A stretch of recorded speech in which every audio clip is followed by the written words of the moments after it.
Moin, min Tüdis, wat is nu eigentlich worden? Ut Ludwig und sin Gansen. Der molles ruhend Bürokratengeheech, n Slem für Ludwig, tegen de Amtsskimmel. Da steit hei, Ludwig, 81, Rentner, Geflügelfaude mit Hart. Berühmt wohl hei net worden, hei will bloß sin Gansen hollen.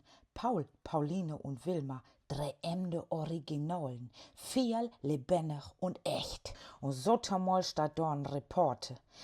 Ob sein Grundstück ohne te fragen, knipst ein Foto von leeg Gehege und schrift dann grot in Bleitje, termolles ruhend Geheg.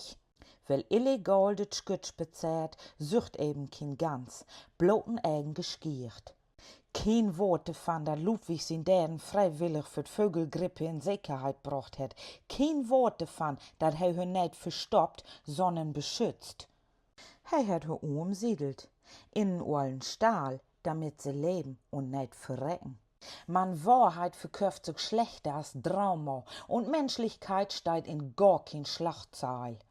Also schrift man lieber von Stil statt von Kraft, von leeg Gehege statt von Fuhl hart.